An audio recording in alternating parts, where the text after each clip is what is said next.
Once we have the APB bus, we need register to respond to this APB bus. When the P-enable, the P-select and the write are high, the register with the right address is being written. After P-enable and P-select are high, we generate the P-ready, and the read data gets the number of the input or register according to the address. P-error signal is always low.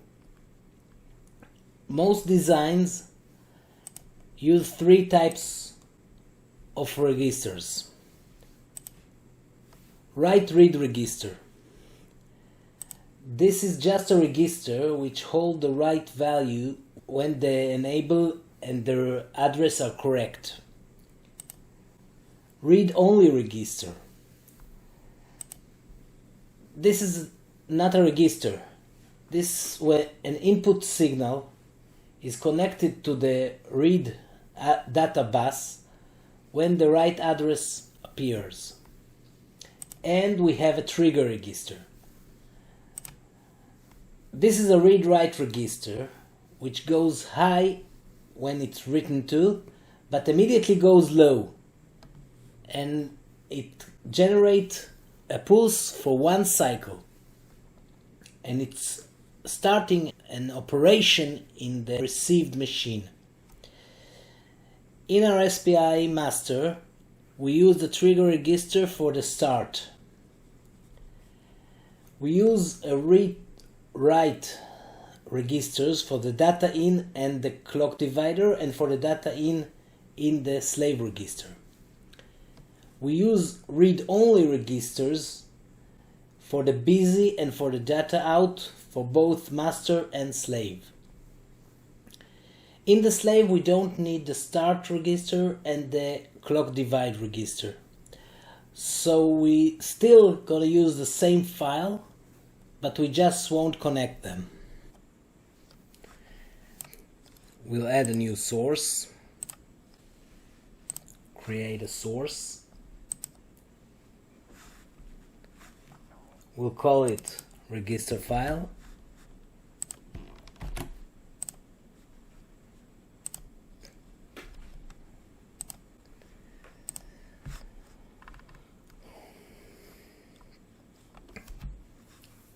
And here we start talking about the APB bus. First we need the ports.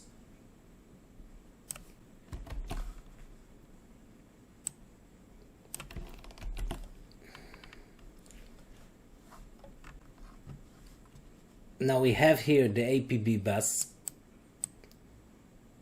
and the APB bus has address, both read and write, P-enable, both read and write,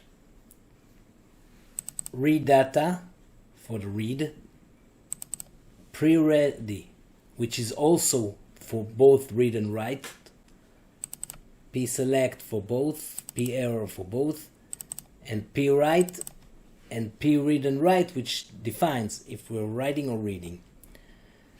As we saw in our SPI, we need clock divider register, start, data in, busy, and data out. So we have those here.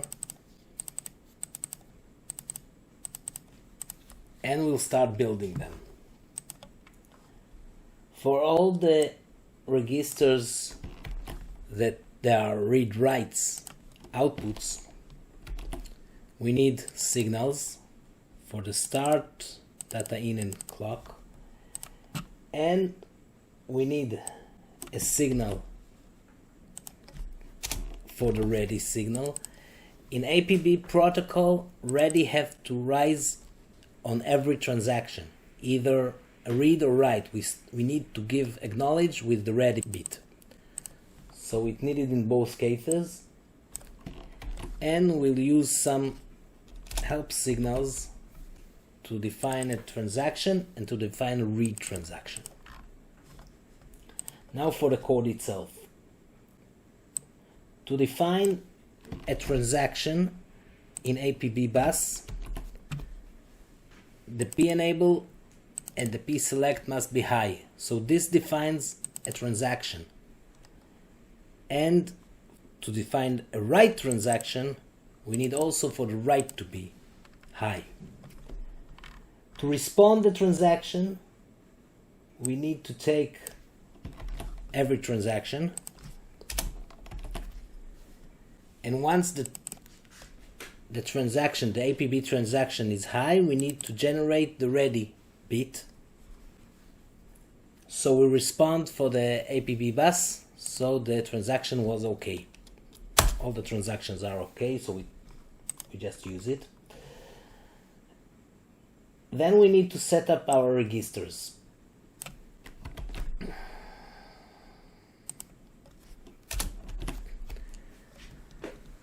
The three registers we need to work with are the clock divider, the start, and the data in. For all three of them, when we detect the address, and if we have a write transaction, which means we have a transaction with the write high, we detect the address and we put the write data into this register.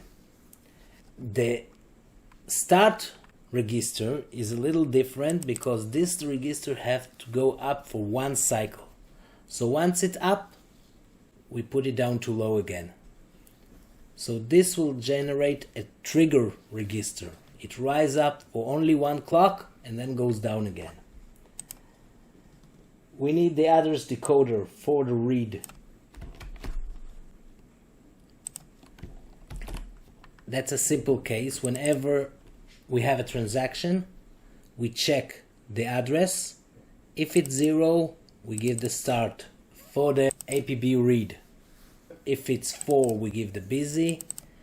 If it's 8, we give the data in register, the data out at C, and the clock divide value at 10. Any other number will be 0.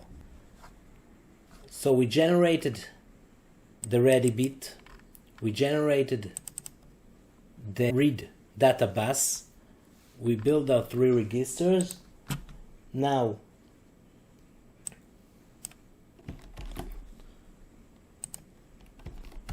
we'll connect the ready bus signal to our ready register.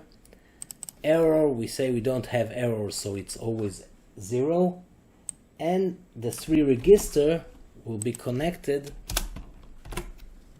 to the clock divide, start, and data in outputs, which will take the signals to our modules, to our input modules here.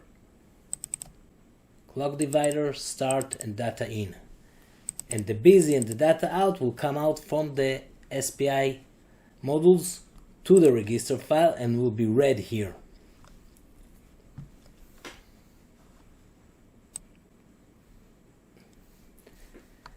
Next, we need to combine the register file with the SPI modules. This one is the master, so we'll add another file, a VHDL file. This one is the master file.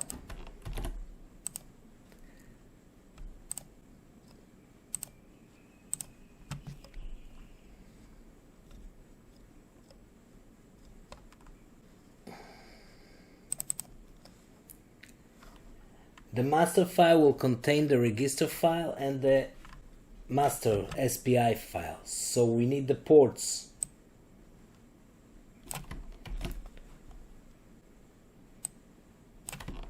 From the APB bus for the register file and the SPI pins SClock, MOSI and SSN as output and MISO as input. Next, we'll bring the component of the register file and the SPI master file, and we need some signals.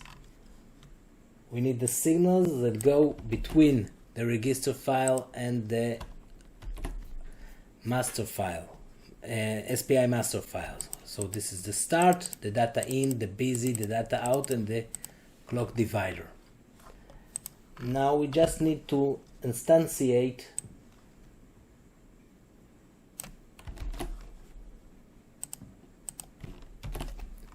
the register file and the master SPI file. In the register file we connect it to our APB bus and generate the start, busy, data in, data out, and clock divider signals, and the SPI master here will take the start, busy, data in, data out, and clock divider and will generate the SPI signals. So this is the master file. Next we need the slave, which is pretty much the same.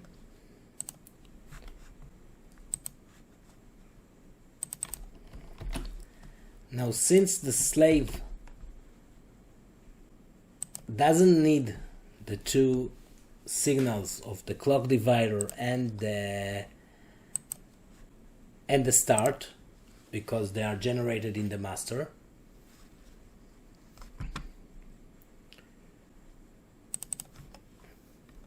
we'll still have them because they are part of the register file, but we don't need to connect them. So we bring the ports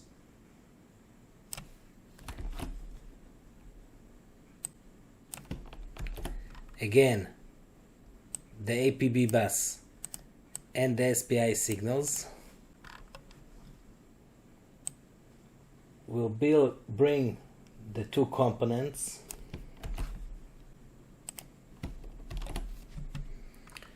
the register file and the slave.